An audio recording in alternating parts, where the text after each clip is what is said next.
She was supposed to be dead. They were supposed to forget me. But legends don't stay buried forever. A tired nurse tries to end her night quietly. Until one split-second reflex reveals the truth she's spent years running from. And now, with a boy she once carried to safety facing his final 72 hours. Winterhawk must decide vanish again or rise once more to save the child she never forgot. Welcome to Golden Heart Stories. This is the story of a woman who thought she'd escaped her past. Until the past came knocking at her door. The fluorescent lights of Mercy General Hospital had drained every ounce of color from Megan Lyles by the time her 12-hour shift ended. She pushed through the emergency room doors into the cool October night, her scrubs carrying the metallic scent of blood and antiseptic. Her shoulders sagged with exhaustion that settled deep into her bones. 29 years old and already she felt ancient, hollowed out by endless trauma cases. She needed a drink somewhere darker, quieter. The dry dock fit perfectly. The veteran bar sat 3 blocks away. A squat brick building with grimy windows that looked deliberately obscured. It smelled like stale beer and old leather. The jukebox only played songs from before 2000. Megan pushed open the heavy door and stepped inside. The warmth hit her first, then the noise. The place was crowded, filled with men, whose weathered faces spoke of military service. She made her way toward the bar, trying to become invisible. She almost made it. Scott Leonard noticed her immediately. He was ex-Marine, recently discharged, still wearing his anger like a second skin. His eyes tracked her movement, something predatory flickering across his face. He stood abruptly, chair scraping against the floor, and intercepted her path. The beer in his hand sloshed, then splashed across her scrubs in a cold amber wave. Oops. Guess you should watch where you are going, sweetheart. You new here? Never seen you around before. This is a veteran bar, you know. We do not get many pretty little nurses wandering in here after their shifts. What are you looking for exactly? Someone to patch up? Or maybe you are looking for something else entirely? The bar's noise level dropped. Conversations continued but voices became quieter, more watchful. Several older veterans at the corner tables looked up, their expressions shifting from mild curiosity to something more alert. Megan stood perfectly still as the beer soaked through her scrubs. She did not gasp or jump back. Instead, she simply looked down at the spreading stain, then back up at Scott with eyes that held no fear, just distant assessment. It's fine. Accidents happen. I just need a drink and a quiet corner. Nothing more. Scott blinked, thrown off by her composure. He had expected tears or outrage. This unsettled him. He reached out and grabbed her shoulder hard. Hey, I am talking to you here. Show some respect when a veteran spills his beer on you. The least you could do is apologize for getting in my way. Or maybe buy me another round to make up for it. What do you say, sweetheart? Come on, do not be rude now. That was when something peculiar happened. A glass tipped over on the bar behind Megan, beginning to roll toward the edge. Without turning her head, her hand shot out and caught it mid-fall. The movement was fluid and precise, almost unconscious. The older veterans noticed. Their eyes met across the dim room in silent communication. Master Sergeant David Cole, retired after 30 years, slowly set down his whiskey and leaned forward. Next to him, Frank Morrison, who had done 3 tours in Afghanistan, stopped mid-sentence. Megan pulled away from Scott's grip with a subtle shift that made his hand fall away.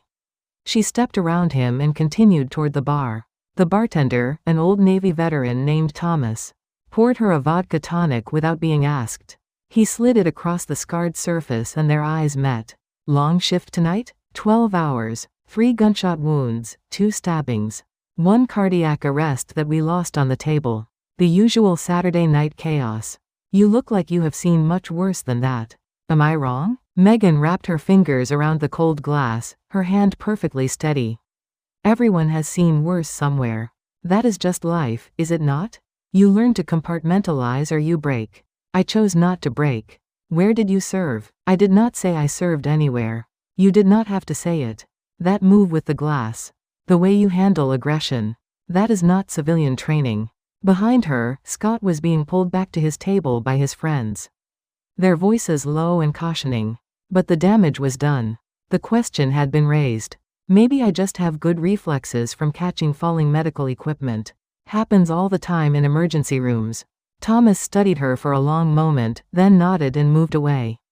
The older veterans continued to watch her with careful attention, their decades of experience telling them that this tired nurse was not at all what she appeared to be. And Megan knew they were watching. She could feel their gazes like a physical weight. She took a long drink and stared at the bottles behind the bar. Seeing not their labels but something far away and long ago. Something she had tried desperately to leave behind. Scott Leonard was not the type of man who let things go. The humiliation of being dismissed so easily had been burning in his chest for 20 minutes. He watched Megan from across the bar, his eyes fixed on the back of her head, on the way she sat so still, her posture neither relaxed nor tense. But something else entirely, something that reminded him of the way snipers waited. The thought bothered him. He drained his beer and stood up again, ignoring the warning hand his buddy placed on his arm. Scott needed to prove the earlier interaction had been a fluke. He approached from behind, footsteps deliberately heavy. When he reached the bar, he leaned against the counter next to her. You know, you never actually apologized for earlier. For getting in my way. That is pretty rude, do not you think? I am trying to be nice here, give you another chance to show some manners. Come on, just say you are sorry and maybe I will buy you a drink. Or are you too good for that? Too proud to apologize to a veteran? Megan did not turn her head. She continued staring at her drink, the ice slowly melting. For a moment Scott thought she might ignore him completely. But then she spoke, her voice so quiet he had to lean in. I think you should go back to your table now. I am asking nicely. Please walk away before this becomes something neither of us wants. It was not a plea. It was a statement delivered with absolute certainty. Something about the tone sent a chill down his spine, but his pride would not let him back down. Not in front of the whole bar. Not after being embarrassed once already tonight. Scott reached out and grabbed her wrist, his fingers wrapping around the delicate bones with deliberate pressure. He expected her to wince, to pull away, to finally show proper fear or at least discomfort. What happened next occurred so fast that later, when people tried to describe it, their accounts varied wildly but agreed on the essential impossibility of what they witnessed. Megan's wrist simply was not there anymore. Scott found himself gripping empty air while she had somehow rotated her entire arm in a movement that defied basic mechanics. Before his brain could process it, she had risen from her bar stool in a single fluid motion that looked more like water flowing upward than a person standing. She now stood facing him, and for the first time that night, Scott saw her eyes properly. They were not angry or frightened. They were empty in a way that terrified him, empty the way a rifle barrel is empty. The bar had gone completely silent. You grabbed me twice tonight. Do not make it 3 times. I do not want to hurt you, but I will if I have to. Do you understand me? I am giving you one chance to walk away with your dignity intact. Her voice had not risen. She had not made any threatening gesture. But every veteran in the room recognized what they were seeing. This was not self-defense from a weekend workshop. This was combat muscle memory, the kind that came from repetition under fire. Master Sergeant Cole slowly stood from his corner table, his hand held out in a calming gesture toward both of them. Easy now, miss. Nobody needs to escalate anything here. Scott, I am telling you as someone who knows better, back off. Right now. I mean it, son. Frank Morrison had also risen, his eyes wide with recognition in something that might have been respect or fear. Cole is right. Scott, you need to listen. Trust me on this. Just walk away, brother. Please. Thomas the bartender leaned forward across the bar, his weathered face deadly serious now. Scott, son, I am going to pour you a free beer at the other end of the bar. I strongly suggest you go drink it and let this lady finish her drink in peace. This is not a request. This is me trying to help you avoid making the biggest mistake of your life. Scott stood frozen, his hand still extended in the space where her wrist had been moments before. His face had gone pale beneath his anger, and when he finally lowered his arm, his hand was trembling slightly. He wanted to say something to salvage his pride, but the words would not come. Every instinct developed in 4 years of Marine training was screaming that he had just made a terrible mistake. Yeah, whatever. Crazy woman. Not worth my time anyway. You are all acting like she is some kind of special forces operative or something. She is just a nurse. He backed away slowly, never taking his eyes off her, and returned to his table where his friends pulled him down with urgent whispers. Megan watched him go, then slowly settled back onto her bar stool as if nothing had happened. But her hand, when she reached for her drink, shook almost imperceptibly before she steadied it through force of will. The veterans continued to watch her, their silent assessment growing more certain. Something about this woman was very wrong, or very right, depending on perspective. The tension in the dry dock had shifted from immediate danger to something more profound. Scott had retreated to his corner, but the atmosphere had fundamentally changed. The older veterans were no longer casually curious. They were studying Megan the way field officers study terrain before a mission. Roman Petrov had been sitting quietly in the shadows near the back exit. 42 years old, former private military contractor, Roman had learned to recognize dangerous people the way some men recognized good whiskey. And this woman was setting off every alarm bell he had developed over 15 years in hostile situations. He had watched the interaction with Scott with professional interest, noting the economy of her movements, the emptiness in her eyes that spoke of someone who had made peace with violence long ago. Roman knew that look. He had seen it in mirrors after particularly bad contracts. But knowing and proving were different things. Roman needed to test his hypothesis.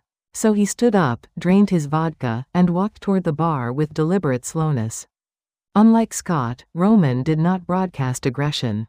He simply moved into her personal space from behind and reached out, intending to grab her shoulder.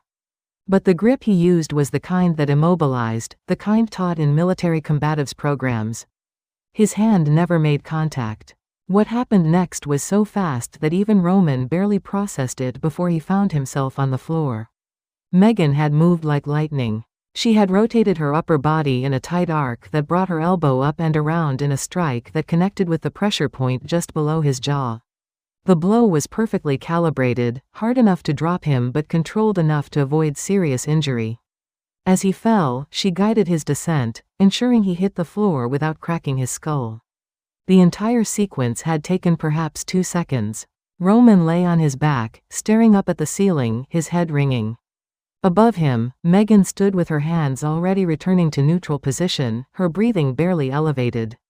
The bar had frozen completely. Every person in the dry dock now knew with absolute certainty that they were in the presence of someone whose training existed on a completely different level. Master Sergeant Cole was on his feet immediately, but he made no move toward Megan. Nobody else tries anything. I do not care how curious you are or how much you want to test her. That is an order. Roman, are you okay down there, son? Roman slowly pushed himself up to sitting position, working his jaw carefully. His eyes, when they focused on Megan, held no anger, only stunned respect. I have only seen that move executed that well once before. Outside Mosul. 14 years ago. She was Israeli Special Forces on loan. Where did you learn it? Who trained you? That was not civilian self-defense. That was operator-level technique. I know because I have been on both ends of moves like that. Megan's face had gone very pale. Her hands, which had been steady throughout the confrontation, now trembled visibly. I am sorry. I did not mean to hurt you. I just reacted. My body moved before my brain could stop it. I should not have done that. I am so sorry. Her voice had lost all its earlier calm, cracking on the last word.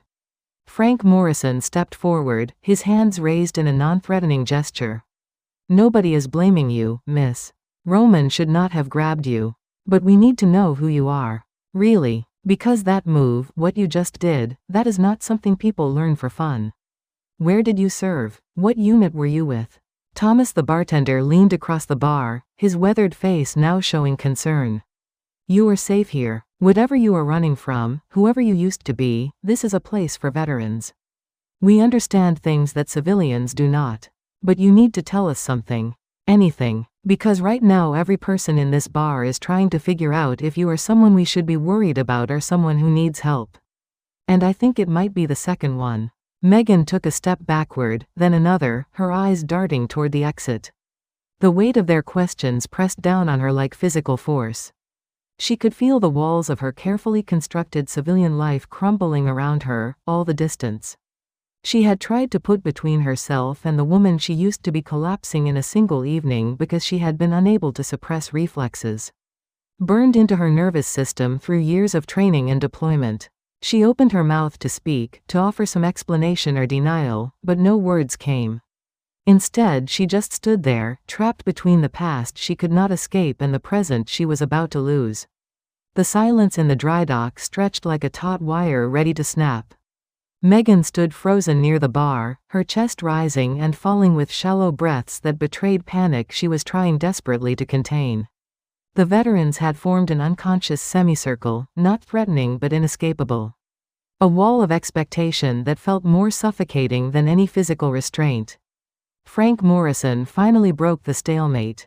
He pulled out his phone with deliberate slowness, tapping the screen before turning it toward Master Sergeant Cole. The older man leaned in to look, his weathered face going very still. Then his eyes lifted to Megan with an expression combining awe, respect, and something like fear. Frank began speaking, his voice low and careful. "There was a legend back when I was deployed in Afghanistan, around 2013 or 2014. The guys who had been there longer used to talk about a female sniper. American, they said, though nobody knew which unit. Some claimed CIA, others said special operations under such deep cover that even command was compartmentalized." Roman had pulled himself to his feet, leaning against a nearby table for support. Despite the pain radiating through his jaw, he was listening with intense focus. "I heard those stories too when I was contracting in Iraq. The locals called her different names. Some said she was a djinn that could not be killed. Others called her the Winter Hawk because she struck from impossible distances in the coldest hours before dawn." Cole scrolled through whatever Frank had pulled up, his expression growing more grave. When he spoke, his voice carried the weight of classified information.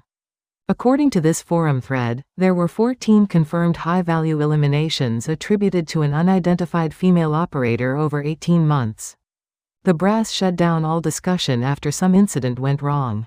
Mission details were scrubbed. The operator was listed as killed in action, but no body was recovered and no service was held. Some think she is still out there, living under an assumed identity. Megan's face had gone from pale to ashen. She gripped the bar so tightly that her knuckles turned white. Her eyes had taken on a distant quality, as if she was no longer seeing the dry dock but some landscape of memory. Painted in blood and sand and death delivered from 1,000 yards away. Thomas spoke quietly, the name hanging in the air like smoke. "They called her Winterhawk. One word. Some of my Navy buddies who worked joint operations said they saw her once at a forward base in Helmand Province. Said she was young, maybe mid-20s, but her eyes looked like she had lived 3 lifetimes already." The bar had gone completely silent. Even Scott had stopped pretending not to listen. Every eye was on Megan, waiting for confirmation or denial. Her phone buzzed in her pocket. The sound was jarring, loud enough to make several people flinch. Megan did not move immediately. She just stood there, staring at nothing, her breathing growing more ragged. When the phone buzzed a second time, then a third, she finally reached into her pocket with a hand that shook so badly she nearly dropped the device. She looked at the screen and whatever she saw there drained the last color from her face. Her lips parted slightly, forming a word no one could hear. The message glowed on her screen, an encrypted number she recognized instantly. A ghost from a past she thought buried. The text was brief, clinical, devastating. A name, a location, a time frame, and beneath it all, the unspoken question of whether she was still the person who could answer that kind of call. Then she raised her eyes to meet Cole's gaze, and in that moment every person in the dry dock saw the mask finally crack. The careful construction of Megan Lyle's, tired nurse, disintegrated like paper in fire, revealing something harder and sharper beneath. "Yes," she whispered, her voice barely audible but carrying to every corner of the room in the absolute silence. "That was me. I was Winterhawk." The admission seemed to cost her something vital. Her shoulders sagged, her head bowed, and for several long seconds. She looked like she might collapse entirely under the weight of a secret she had been carrying alone for far too long. The veterans stared at her with expressions ranging from shock to vindication to reverent disbelief. as if a ghost from their collective past had suddenly materialized before them, real and broken and impossibly, undeniably present. The legendary sniper whose existence had been debated in forum threads and late-night conversations, whose kills had been attributed to divine intervention by some and sophisticated drones by others, was standing right here in a dingy veteran bar, wearing blood-stained scrubs and looking like she wanted nothing more than to disappear back into the shadows from which she had emerged. Megan's confession hung in the air like cordite smoke after a firefight. The veterans surrounding her seemed unsure what to do with this revelation. Some looked at her with newfound respect, others with concern. A few with the cautious wariness of men who understood that people like Winterhawk carried damage that never fully healed. She stood there trembling, her phone still clutched in her hand. For a moment she seemed frozen between two worlds, unable to move forward into whatever the message demanded and unwilling to retreat back into the comfortable lie of her civilian identity. Thomas reached beneath the bar to pull out a bottle of whiskey that looked older than most of the furniture. He poured 3 fingers into a clean glass and slid it across to her. Megan stared at it before picking it up with both hands, steadying the tremor. She drained it in one swallow. Behind her, the television mounted above the bar had been playing local news on mute. Nobody had been paying attention, all focus concentrated on the woman who had just revealed herself to be one of the most effective operators of the past decade. But then the broadcast switched to breaking international news, and the image that filled the screen made Megan's entire body go rigid. It was a photograph of a young man, maybe 25 years old, with dark eyes and a kind smile. The caption identified him as Saif al-Rahman, a schoolteacher kidnapped 3 days ago while distributing educational materials along the Syrian border. Megan made a sound between a gasp and a sob. The whiskey glass slipped from her fingers and shattered. Her face had gone beyond pale into gray emptiness, her eyes fixed on the television with an intensity that was almost painful to witness. Tears began to stream down her face unchecked. How long ago did they take him? The question revealed so much. Not who is he, but how long ago, the kind of question someone asks when they are already calculating timelines. Already thinking about rescue windows and hostage protocols. Frank Morrison picked up the remote and turned up the volume. The teacher was taken 72 hours ago by extremists.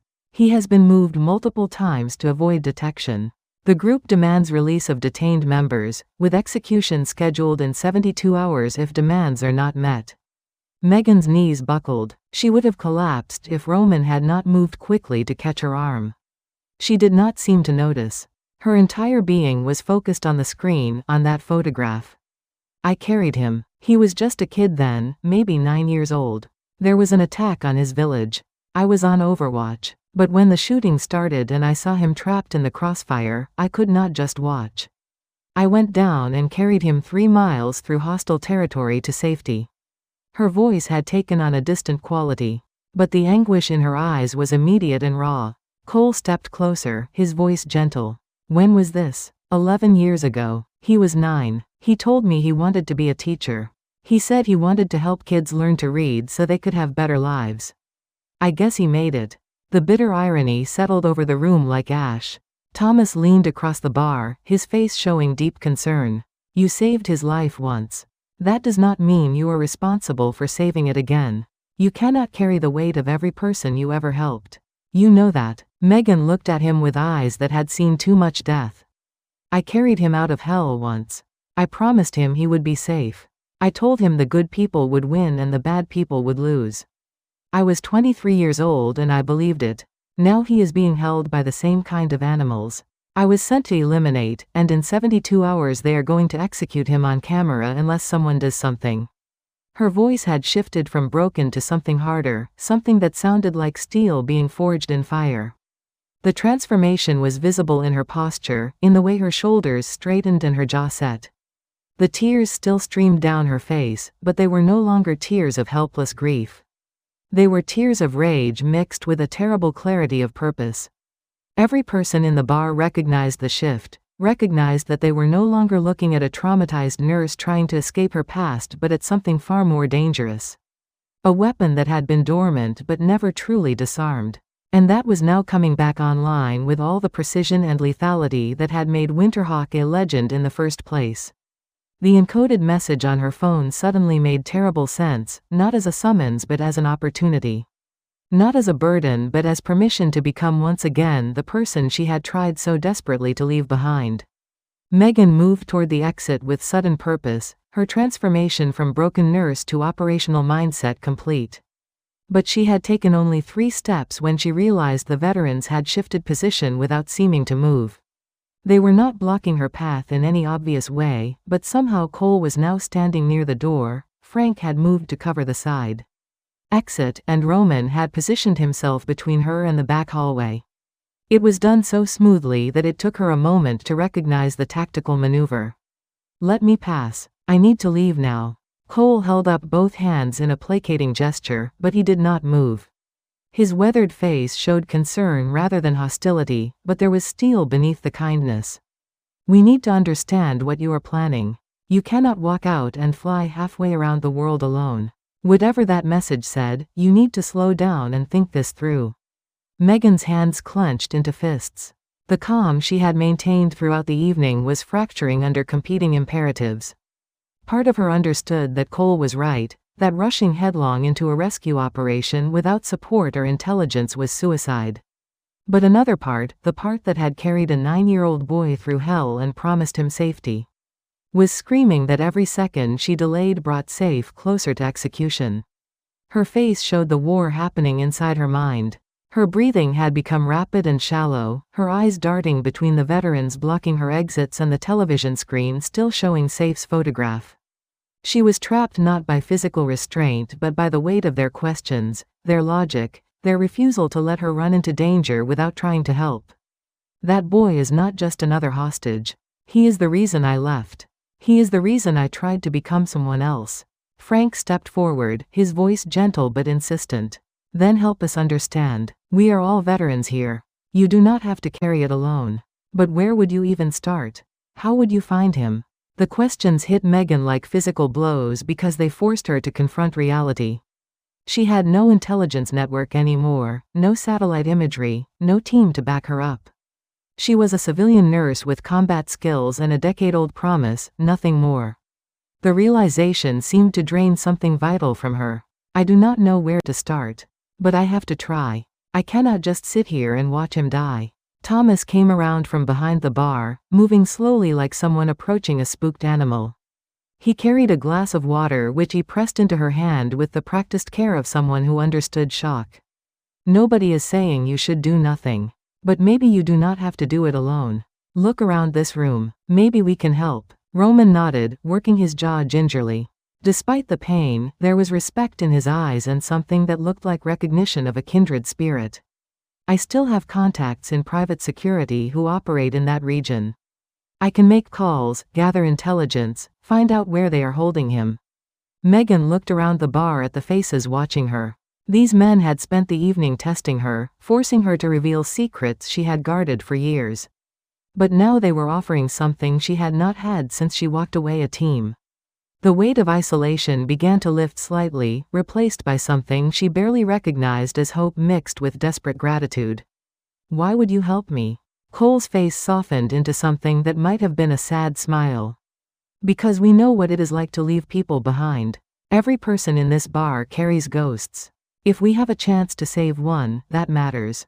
Her phone rang, the harsh sound cutting through the moment like a knife. Megan looked down at the screen and her face went very pale. It was the encrypted number again. Her hands shook as she answered, putting it on speaker without thinking.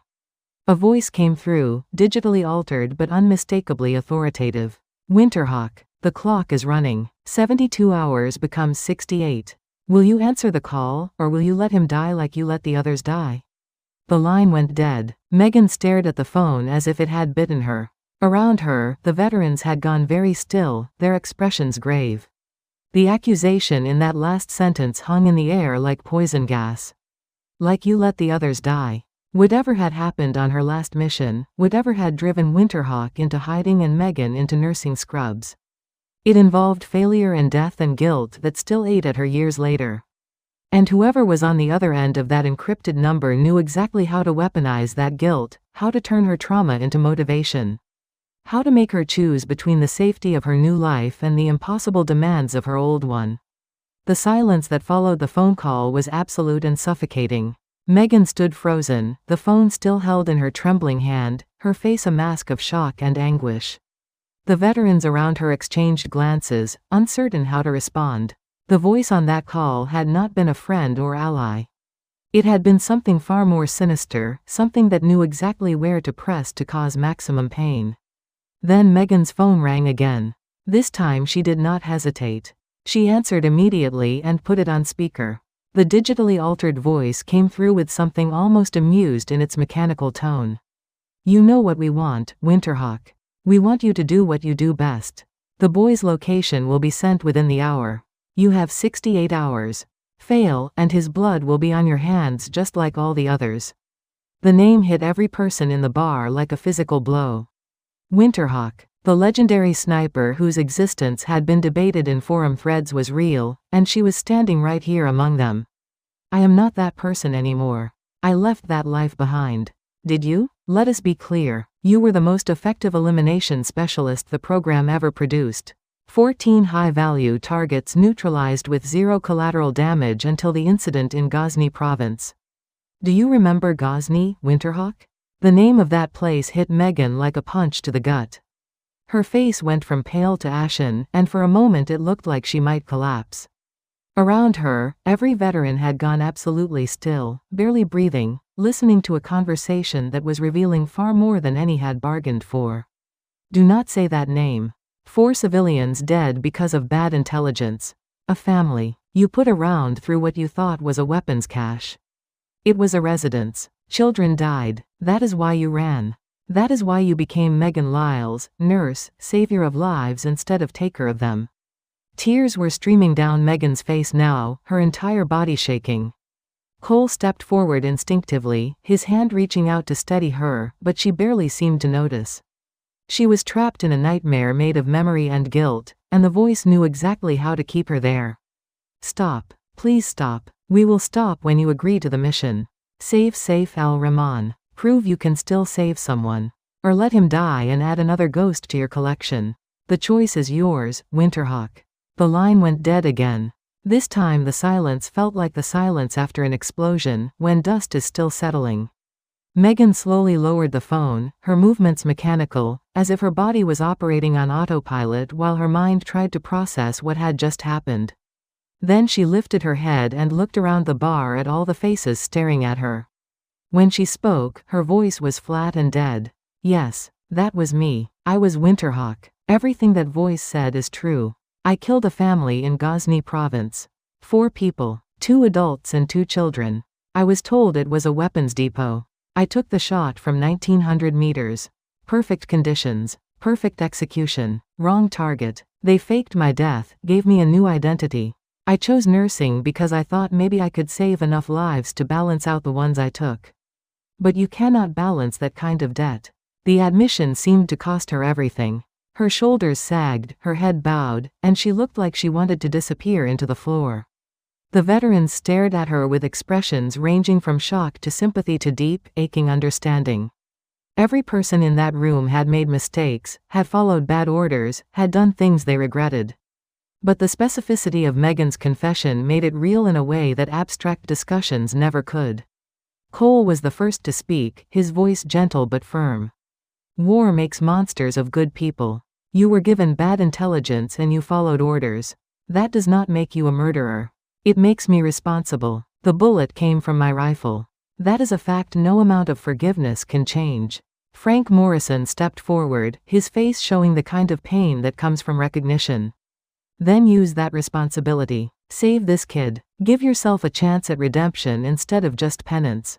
Megan looked up at him with eyes that had seen too much death. But somewhere in those eyes, something was beginning to shift, some tiny spark of determination fighting its way through the darkness and guilt.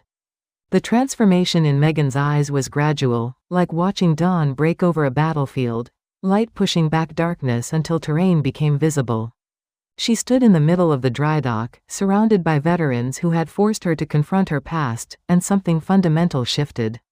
Her shoulders straightened. Her breathing steadied. The tears still streaked her face, but they had stopped falling, replaced by terrible clarity. Safe is scheduled for execution in 68 hours. I need to go alone. This is my responsibility. Master Sergeant Cole stepped forward, his face set in an expression that brooked no argument. You are not going anywhere alone. You do not have intelligence support, extraction capability, or backup. You need help. Roman pushed off from the table, his eyes sharp despite the pain in his jaw. I have contacts who can get us weapons and vehicles. But we need 3 days to set it up. Megan shook her head, frustration and desperation warring across her features. Logic was competing with guilt and the overwhelming need to prevent another death on her conscience. We barely have that much time. Every hour planning is an hour closer to his death. Frank Morrison spoke with careful precision. Which is why you need help. A solo rescue is not a mission, it is suicide. If you die trying, he still dies. The brutal honesty made Megan flinch, but she could not argue. She had spent the past decade in emergency rooms, and the first lesson of triage was that you could not help anyone if you got yourself killed. The same principle applied here, as much as her guilt wanted to reject it. Thomas spoke from behind the bar with quiet authority. Redemption does not mean throwing your life away. It means doing the hard work of actually succeeding. Megan looked around at the faces staring back. Young veterans and old, men who had served in different branches and wars, united by having seen combat and survived. They were offering her something she had not had in years: a team. People who understood the weight she carried and were willing to help carry it, not from obligation but from shared purpose that transcended individual guilt. Her phone buzzed. Everyone went silent as she pulled it out. Her face went pale as she read the message. Then she looked up at Cole with eyes showing both fear and determination. The location just came through. He is being held 30 kilometers outside Idlib. This includes coordinates, guard rotations, and structural blueprints. Whoever sent this has serious intelligence resources. Cole moved to her side immediately, committing details to memory with practiced efficiency. Someone wants you to succeed. We worry about why later. Right now we plan. Roman was already pulling out his phone. I can get us across the border. I know people who run security convoys into Syria. Frank stepped forward with grim determination. I am in 3 tours in that region. I know the terrain and how these groups operate. One by one, other veterans spoke up, volunteering their skills. A former medic, a communications specialist, a logistics expert who had run supply lines through hostile territory. What had started as a confrontation had transformed into something else entirely. The formation of an unofficial rescue team, bound by shared values and the slim hope that maybe they could save one life and in doing so save a piece of themselves. Megan watched with an expression cycling through disbelief, gratitude, and something that might have been hope struggling to survive in barren soil. She had walked into this bar alone, carrying the weight of her past like chains. Now she was surrounded by people who understood that weight and were willing to help transform it from a burden into a purpose. The impossible mission that had seemed like a death sentence was beginning to take shape as something that might actually have a chance, not because the odds had changed, but because she would no longer be facing them alone. The bar had become a makeshift operations center. Cole was already sketching out preliminary plans on napkins. Roman was making calls in rapid Russian to contacts overseas. And Frank was pulling up satellite imagery on his phone. Thomas had closed the bar to outsiders, flipping the sign to closed and locking the front door. What happened next would require secrecy, coordination, and a level of commitment that went far beyond what any of these men had planned. When they walked into the dry dock tonight expecting nothing more than drinks and camaraderie. But sometimes the most important missions were the ones you never saw coming, the ones that found you rather than the ones you sought out. And every person in that room understood that they were now part of something that would either end in redemption or tragedy, with very little room for anything in between. The valley stretched before them like an open wound in the earth, all dust and broken stone and heat that made the air shimmer. Megan stood at the ridge overlooking the extremist compound, her body absolutely still in a way that looked inhuman. The kind of stillness that came from years of sniper training. She wore local civilian clothing, a simple dress and headscarf that made her look like any other woman from the surrounding villages. But the way she held herself betrayed training that went deeper than any disguise. Behind her, hidden in carefully chosen positions among the rocks, the team from the dry dock waited with weapons Roman had acquired through channels better left unexamined. Cole had positioned himself 300 meters east with a scoped rifle. Frank was to the west with another long gun. Roman had taken position directly behind Megan with communications, ready to coordinate extraction. The plan was simple in concept but terrifying in execution, and everything depended on Megan walking into that compound, unarmed and surviving long enough for the countdown. She took a deep breath, centering herself in a way she had not done in years, reaching back to muscle memory her body had never forgotten. Then she started walking down the slope, her steps measured and unhurried. The guards noticed her at 200 meters out. She could see them tensing, raising weapons, shouting. She kept walking, hands held out to her sides in peaceful approach, her face calm despite terror screaming through every nerve. I am here for Saif al-Rahman. I am here to trade myself for his release. I am the one they called Winterhawk. I am unarmed and I am alone. Take me to your commander. The name carried across the distance. The guards' postures changed from aggressive to uncertain. They knew that name. Everyone in this region knew it. Radios crackled as they called for instructions. A figure emerged from the main building, older than the guards, wearing confident bearing that marked him as authority. He studied her, then gestured for his men to lower weapons but not stand down. You claim to be a ghost. Ghosts do not walk into compounds in daylight. Prove you are who you say, or my men will shoot you where you stand. Megan needed to buy time, needed to get close enough that when the team moved, surprise would give them the edge. I eliminated Ahmed Hassan outside Mosul at 1940 meters in crosswind. I took out Rashid al-Mansur in Fallujah through a sandstorm at 1100 meters. I know things only Winterhawk would know, and I am here to trade my life for the teacher. The commander's eyes widened slightly. Then he nodded and gave an order. His men moved toward her with caution people use approaching a wild animal. Rough hands grabbed her arms, searched her, found nothing obvious. They pulled her toward the building where Saif was held, and as they did, Megan caught a glimpse of movement on the ridge. Her team was in position. She was brought into a dim room where a young man sat bound to a chair, his face bruised but his eyes still showing spirit. When he saw her, confusion crossed his features, then something that might have been recognition. Saif, do you remember me? A long time ago, I carried you out of your village when it was under attack. You told me you wanted to be a teacher. You made it. You became exactly what you said you would be. His eyes widened, tears streaming down his face. You came back. Why would you come back? They will kill you too. This is insane. You should not have come. Because I made you a promise that you would be safe. And I am done breaking promises. I am done running from who I was. Sometimes the only way forward is to go back. Outside, Cole's voice crackled through the earpiece she had hidden under her headscarf, so small the guards had missed it. On your mark. 3, 2, 1. Megan dropped to the floor as windows exploded inward with precision rifle fire.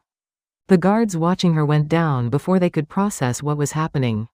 She was already moving, rolling toward Saif, producing a knife from where she had hidden it in a place male guards would never search. Cutting his bonds with movements so fast they blurred. Outside, the compound erupted into controlled chaos as her team executed the plan with precision from decades of combined experience. The trap had reversed. The hunters had become the hunted. And somewhere in the smoke and confusion and carefully orchestrated violence, Megan felt something shift inside her, felt the weight she had been carrying for years begin to lift as she finally allowed herself to become what she needed to be to save someone rather than what she feared she might become. This was not the same as pulling a trigger from 1900 meters away. This was choosing to put herself in danger to pull someone else out of it, and that difference mattered in ways she was only beginning to understand. The extraction had been cleaner than anyone had dared to hope. The team moved through the compound with precision from years of training. Within 7 minutes of Cole's countdown, they were moving toward the vehicles with Saif supported between Megan and Frank. His legs weak from captivity but his spirit unbroken. The drive to the border was tense and silent, everyone watching for pursuit that never came. By the time the sun rose over the desert, they were across the line into territory where the extremists could not follow. Only then did anyone allow themselves to breathe, to believe they had actually done it. Saif sat next to Megan, his hand gripping hers. He had not stopped crying since they pulled him from that room, tears of relief streaming down his bruised face. "You came back. After 11 years. I thought I was going to die in that place. And then you walked through the door." Megan looked at him with eyes that held both sorrow and something that might have been peace beginning to take root. "I made you a promise. It just took me a long time to figure out how to keep it. But we are here now, and you are safe." Cole turned from the front seat, his weathered face showing satisfaction from a mission completed without casualties. "We need to get you both to a safe house. There will be debriefing and medical checks. But that can wait. For now, we celebrate everyone going home alive." The safe house was a nondescript apartment. They spent 3 days there, waiting for documentation. Watching news reports about a miraculous rescue being attributed to unknown parties while officials scrambled for credit. Saif's face appeared on screens worldwide, alive and safe, describing his ordeal while carefully avoiding details that might compromise his rescuers. On the 3rd day, Megan's phone buzzed with a message from the encrypted number. "Mission accomplished. Debt paid. Your life is your own again. Winterhawk is officially retired. For real this time." She showed Cole, who read it with a thoughtful expression. "Someone wanted you to have a second chance. The question is whether you are going to take it or keep punishing yourself for mistakes that were never really yours." Megan looked out the window at the city beyond, at ordinary people going about ordinary lives. And for the first time in years she allowed herself to imagine being one of them. "I think I want to go back to nursing. But maybe not emergency rooms. Maybe somewhere I can help people before they are broken. Preventive care. Community health. Something that builds instead of just repairs." Frank nodded with understanding. "That sounds like someone who has figured out that redemption is not about balancing scales. It is about choosing to do better with the time you have left." 2 weeks later, Megan walked back into the dry dock for the first time since the night that had changed everything. The bar looked exactly the same, as if the universe had not shifted. Thomas looked up from behind the bar and smiled. "The usual? Actually, I think I will have something different tonight. Something that does not taste like I am trying to forget." She sat at the bar surrounded by the veterans who had become something closer to family, and felt the weight that had been crushing her for years finally lift. Saif was safe, recovering with relatives in a country that had granted him asylum. The team had returned without casualties, bound together now by shared experience that went beyond words. Her phone buzzed one last time. Another encrypted message. Another mission, another shadow, another chance to save lives. She looked at it for a long moment, then smiled and put the phone away without opening it. Some calls deserved an answer. Others deserved to be left for someone else, someone who had not already paid enough in blood and guilt and years of exile. Tonight, she chose peace. Tomorrow, she would choose it again. And the day after that, until choosing peace became as natural as breathing, until the weight of what she had been no longer defined what she would become. The legendary sniper who had haunted nightmares across 2 continents had finally found what she had been searching for. Not forgiveness, because some things could never be forgiven, but the strength to carry her mistakes without letting them destroy her, and the wisdom to know that saving one life could not erase taking 4. But it could be the first step on a very long road toward something that resembled redemption. Winterhawk had walked one final mission and earned the right to finally rest. Some journeys break us, and some bring us back to who we were meant to be. If Megan's story touched your heart, please share this video with someone who might need a little hope today. Your comments mean the world to us. We read every single one. And if you'd like to stay with us for the next story, we'd be honored to have you. Thank you for watching. This has been Golden Heart Stories.